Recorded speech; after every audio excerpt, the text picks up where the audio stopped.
Hey everyone, welcome back. Ethan and Brandon here again to discuss everything that is going on in the world of the Cubs as per usual. And the big news that is going on this week, prior to the winter meetings, of course, is that the team did sign a starting pitcher, left-hander Matthew Boyd.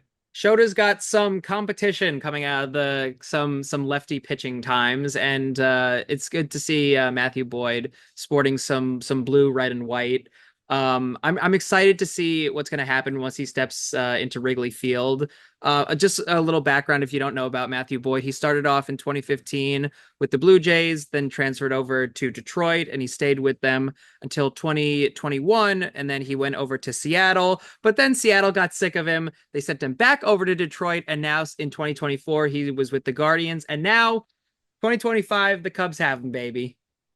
Yeah, it's a good signing. It's a good sort of I won't say low risk because it's a 2-year, $30 million deal. So it's not low risk by any means. But it's very reminiscent of like the John Lackey contract for those of you who, a decade ago remember when the team signed him to sort of be like that final starter in the rotation for that World Series push. Not saying this team's ready for a World Series push, but similar size contract, similar kind of pitcher. The only difference is Matthew Boyd has had a lot of injury troubles in recent years. He had Tommy John surgery a few years back. He only pitched like 70 some odd innings for the Guardians last season. He was very, very effective. He had like a 27% strikeout rate. He's a good pitcher when healthy, and he's been improving even as he's gotten into his mid 30s. Um, it's just sort of an interesting question that I think is being posed. Obviously, the Cubs had a lot of injury issues last year, as we've talked about a lot, Ethan. And now they're signing a guy who is about as injury prone as any starting pitcher in baseball, but he's very effective. So it's just a very interesting signing. I think it's I made this argument to you earlier as we were doing research on this player, but you know, it's kind of this thing of the Cubs have been doing this a lot in the past, let's call it 2, 3 years, where they make one of two choices. It's either they pick up these very young guys, whether they're prospects or they're just they just got into the MLB and they get a very expensive contract. Let's say they pick up a player from another team, they've only been with the team for a year, and then they bring him over to the Cubs, or they're a veteran player like Matthew Boyd, who's been in the MLB for, over 7, 8, 9 years even. And maybe they're not nearing the end of their career, but they're definitely a veteran player. They're getting injuries a lot more. So they're worth a little bit less money. And they're going to say, okay, well, we could take a risk on this guy. And they don't have to invest a lot of time into it because they know they're good, but, they're not a star player anymore. I think the Cubs have been taking this, fork in the road one way or another. Has it been working out for them? I mean, I don't think so, but what's your thoughts on it? Yeah, it's definitely an interesting thing because, again, the Cubs aren't, unfortunately, despite being a big market team with owners with lots of money, the Cubs don't seem like they're very interested in being contenders for like the superstar free agents. They weren't really in the conversation for Shohei Ohtani last year. It doesn't even seem like they're bothering with Juan Soto this year, which blows my mind considering he's the best hitter in baseball, but that's another conversation.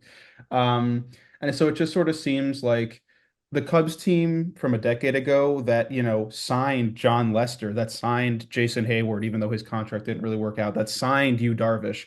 That team doesn't really exist anymore. They got Dansby Swanson, and he's been good for the team, but that's really been like the one big signing that Jed Hoyer's made since taking over for Theo Epstein. And so these sort of middle of the road moves where you get a really good player, but who has, significant defects. He's an older pitcher. He's been injury prone for half a decade.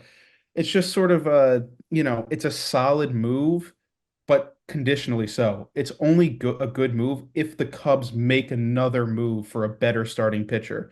Matthew Boyd as a no four or number four, number five starter is a great pitcher to have. If he's being asked to be, like the number two or number three behind Steele and Imanaga, that's a bit of an issue. I mean, I know they have Tyone and Assad, but like it's if the Cubs sign Corbin Burns now, or if they get Roki Sasaki from the posting system, this is a great starting rotation. This is the exact move you. It's like the John Lackey move that I brought up. It's a perfect veteran move. If this is the only thing they do to the rotation, it's not enough. And I'll kind of leave it as I always do. He's a veteran player. He's been in the MLB for over 8 years now. Something that I always go back to is the younger guys that haven't made it to the MLB yet. When it comes to training day, it's good to have a veteran player that knows what he's doing, you know, to teach the younger guys some stuff. If we didn't have that, Javier Assad wouldn't have even made it up to the plate so early in his career. So, or excuse me, to the pitcher's mound. So again, I think, he's had so many injuries. Again, knock on wood that he doesn't have any injuries in 2025, God willing. But I think at the end of the day, with, so many prospects, pitching prospects and so many players, so ready to make it to Wrigley Field, I think having somebody like Matthew Boyd joining the team, I think it's nothing but green flags from here.